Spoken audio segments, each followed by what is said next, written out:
സിനിമയിൽ casting couch ഉണ്ടെന്ന് Hema committee report. അവസരം നൽകാമെന്ന് പറഞ്ഞ് സ്ത്രീകളെ ചൂഷണം ചെയ്യുന്നവർ സിനിമയിലുണ്ട്. ലൈംഗിക ആവശ്യങ്ങൾക്ക് വഴങ്ങേണ്ട അവസ്ഥയെന്ന് നടികളുടെ മൊഴിയെന്നും കമ്മീഷൻ.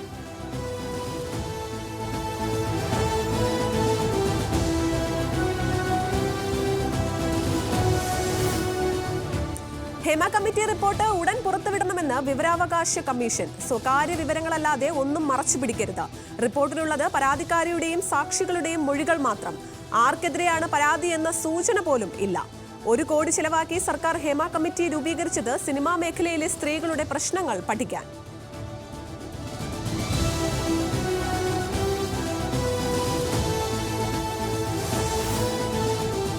ഹേമ കമ്മിറ്റി റിപ്പോർട്ടിലെ ഉള്ളടക്കം ചോദ്യം ചെയ്ത് ഭാഗ്യലക്ഷ്മി. ദുരിതം അനുഭവിക്കുന്ന നടിമാർ ആരെപ്പറ്റി പരാതി പറഞ്ഞോ അവരുടെ പേര് റിപ്പോർട്ടിലില്ല.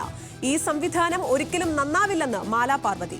സിനിമയ്ക്കുള്ളിലെ സ്ത്രീകളുടെ പോരാട്ടം പുതിയ തലമുറയെ കൂടുതൽ ശക്തരാക്കിയെന്നും മാലാ പാർവതി.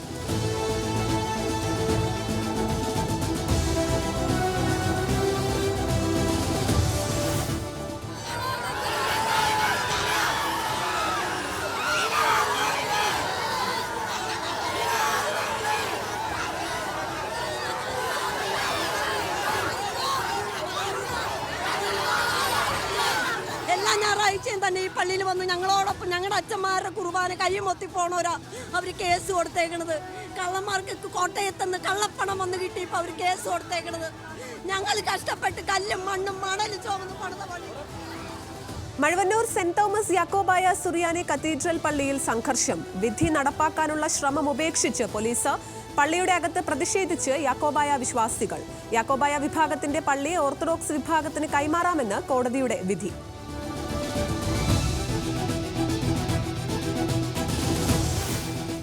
അങ്കമാലി താലൂക്ക് ആശുപത്രിയിലെ സിനിമാ ഷൂട്ടിംഗിൽ നടപടി. സൂപ്രണ്ടിനെ വിളിച്ചുവരുത്തി ശാസിച്ച് മനുഷ്യാവകാശ കമ്മീഷൻ. ഇത്തരം സംഭവങ്ങൾ ഇനി ആവർത്തിക്കരുതെന്നും മുന്നറിയിപ്പ്.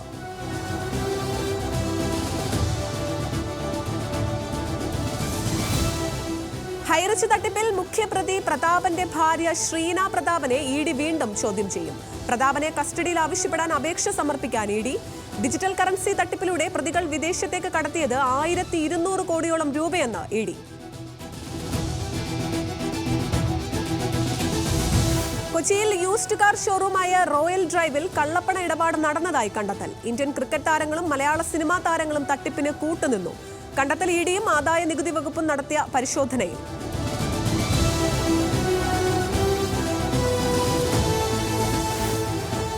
കാപ്പ കേസ് പ്രതിയെ സ്വീകരിച്ചതിൽ വിശദീകരണവുമായി CPM. ശരൺചന്ദ്രൻ നിലവിൽ കാപ്പ പ്രതിയല്ലെന്നും കാലാവധി കഴിഞ്ഞെന്നും പത്തനംതിട്ട ജില്ലാ സെക്രട്ടറി KP ഉദയഭാനു.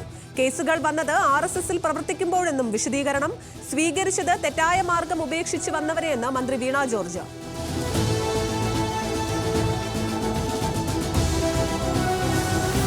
സുരേഷ് ഗോപിയെ പ്രശംസിച്ചതിൽ രാഷ്ട്രീയം കലർത്തേണ്ടെന്ന് തൃശൂർ മേയർ. തന്റെ ആദർശവും സുരേഷ് ഗോപിയുടെ ആദർശവും ഒന്നല്ല. BJPയിലേക്ക് പോകുമെന്ന വാർത്തകൾ തെറ്റാണെന്നും CPMനൊപ്പമാണ് താനെന്നും MK വർഗീസ്.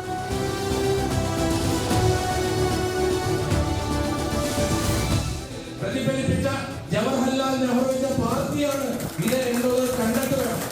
ഈ കൂടോത്രമൊക്കെ വരുമാനമാർഗമാക്കിയവരും മറ്റുള്ളവരെ നശിപ്പിക്കാൻ ഇറങ്ങിയവരും ആയ വ്യക്തികൾ അതിന് ആരാണെങ്കിലും അവരൊക്കെ ഇതൊന്നും മനസ്സിലാക്കി വെക്കുന്നത് നല്ലതാണ്. അതുകൊണ്ട് കൂടോത്ര വിവാദത്തിൽ നേതാക്കളെ പരിഹസിച്ച് യൂത്ത് കോൺഗ്രസ് ഉപാധ്യക്ഷൻ അബിൻ വർക്കി.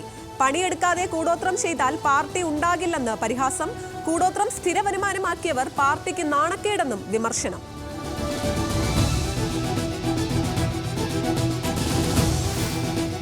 ഹത്രസ് ദുരന്തത്തിൽ ന്യായീകരണവുമായി വിവാദ ആൾദൈവം നാരായൺ ഹരി. സംഭവത്തിൽ വിഷമമുണ്ടെന്നും ദുരന്തമുണ്ടായതിന് ഉത്തരവാദികളായവരെ ശിക്ഷിക്കണമെന്നും ഭോലെ ബാബ.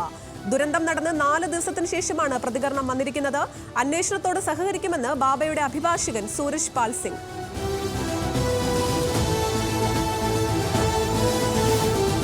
BJP തൃശൂർ DIG ഓഫീസിലേക്ക് നടത്തിയ മാർച്ചിൽ സംഘർഷം. പ്രതിഷേധം ജില്ലാ പ്രസിഡന്റിന് മേൽ ഗുണ്ടകൾക്കെതിരായ ഗുരുതര വകുപ്പ് ചുമത്തിയതിൽ പോലീസ് ജലപീരങ്കി പ്രയോഗിച്ചു.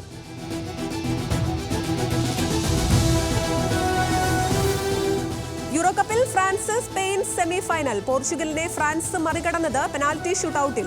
അവസാന യൂറോ കപ്പിനിറങ്ങിയ ക്രിസ്ത്യാനോ റൊണാൾഡോ ടൂർണമെന്റിൽ 1 ഗോൾ പോലും നേടാതെ മടങ്ങി.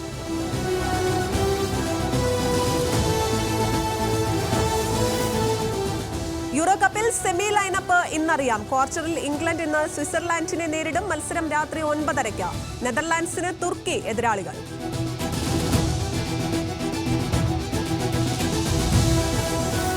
ഇന്ത്യ സിംബാബ്വെ 2020 പരമ്പരയ്ക്ക് ഇന്ന് തുടക്കം. ആദ്യ മത്സരം വൈകിട്ട് 4:30 ഹരാരയിൽ. ശുഭ്മാൻ ഗില്ലിന്റെ നേതൃത്വത്തിൽ ഇന്ത്യയുടെ യുവനിര ഇറങ്ങും.